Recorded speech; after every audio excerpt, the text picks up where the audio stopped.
Alright, what's going on, guys? Trev back again, here to bring you another video. This one's going to be doing another explain type of video. In this one, we're going to get into talking about the biggest, baddest dude in the Walking Dead zombie apocalypse so far. That is, of course, Negan. Who is he? How did he get to be where he's at currently? What is Negan's backstory?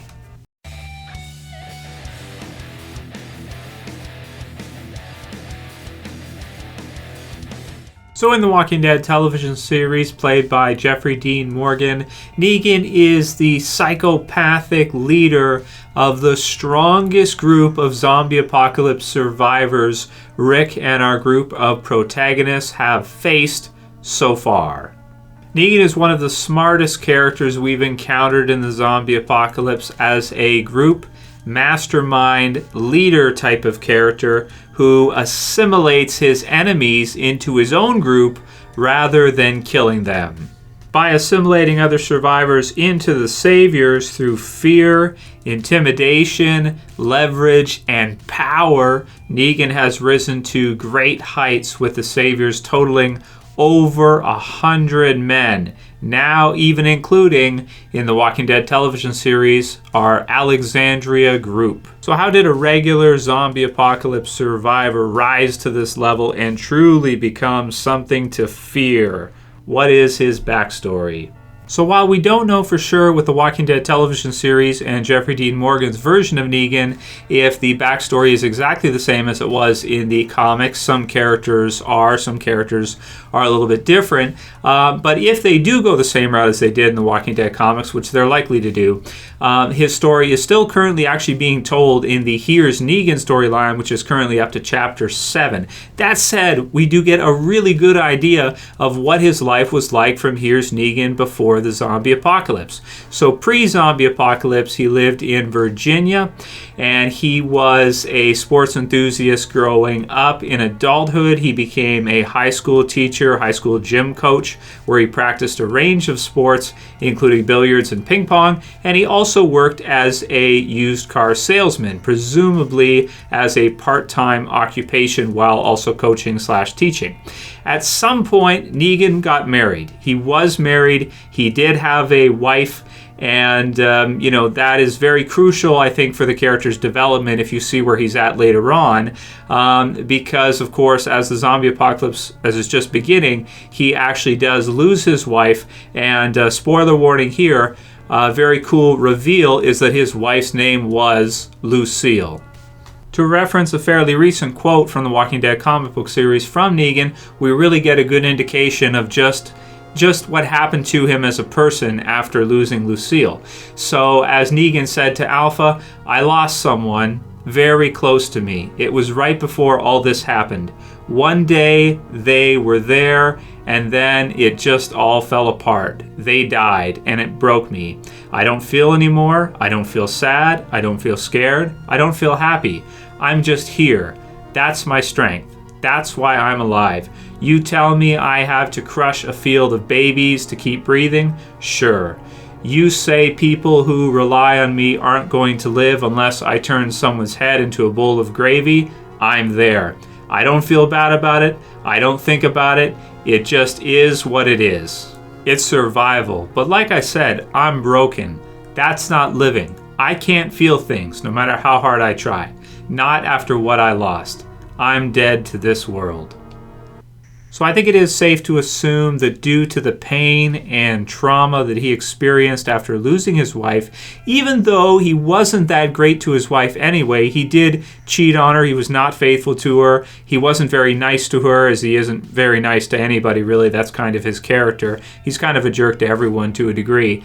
But still, we know that he cared about her. She was probably the most important person in his life, and you have that in addition to the start of the zombie apocalypse with the world crumbling around him. Anybody that he runs into and meets at the beginning of the zombie apocalypse, most of them probably being killed at some time or another, either from zombies being bitten or from possibly other survivors struggling to survive on their own, possibly from loneliness and just a feeling of hopelessness. He forges his Excalibur, so to speak. So he takes a baseball bat, he wraps it in barbed wire, and he names it after his wife, which is really the source of his greatest pain, his most tragic pain. And he then uses this weapon as a sort of artifact to extend his pain and channel all of his pain and increase in his aggressive drive into sort of to kind of seek vengeance on the world that took her from him. Even though we haven't seen it actually be revealed how the Saviors were started, I think it's safe to assume that similarly with Rick and the survivors, over time Negan did find some people that he was able to live with and survive with. And at a certain time, I guess he realized and he decided that, hey, you know what?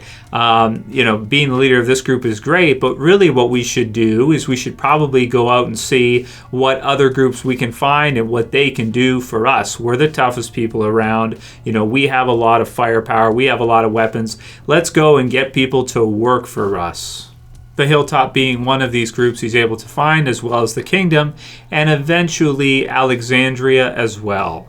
Up until this time, that's most of what we know of Negan's backstory currently. Hopefully in the future we can get some more details on just how the Saviors started, how this whole thing kind of came about, and get to see some visuals on how this went. I would love to see a flashback episode in the Walking Dead television series, be it either second half season 7, maybe season 8 or season 9.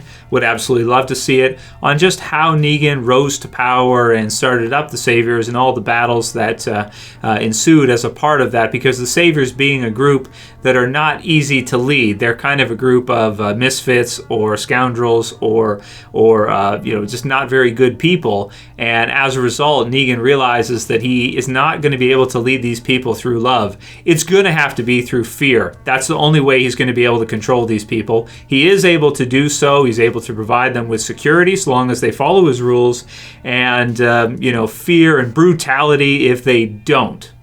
As a fan of both the Walking Dead comic book series and eventually TV series once that started, I have to say, out of all the characters Robert Kirkman has created, Negan is one of my absolute top favorites. I think he's just got so much to him as a character. He is so interesting to see because you never really know what he's going to do next. There's almost nothing that's out of character for him to do, because of course he's nuts at the same time. Even though he says he doesn't feel, he sure seems like he's having fun at certain times. Maybe he's trying to, and he's showing the opposite. People often do that. They express the opposite of what they're actually feeling to overcompensate and make it seem like they're really into it, when really they can't feel much. So write your comments below. Let me know what you guys think about the character of Negan. Do you like him? Do you hate him? However you feel about him, write it in the comments below. Those are my thoughts on him. Probably number 3 for the Walking Dead comic book series. My third favorite character Kirkman has created. And that's subject to change in the future. We'll see for TV series where they go with the character with JDM and how he ends up. But Negan is a kick-ass MFer, absolutely. If you guys like this video, don't forget to thumb this shit up. You can share, you can favorite. If you're new, subscribe to the bottom left. That's it for this video, guys. I'll see you again for another. As always, it's Trev, and I'm saying peace. Later, guys. See ya. What do you want us to do? I don't know, viewer. How about a subscription? Do you think that might be in order? Or is that too much to ask?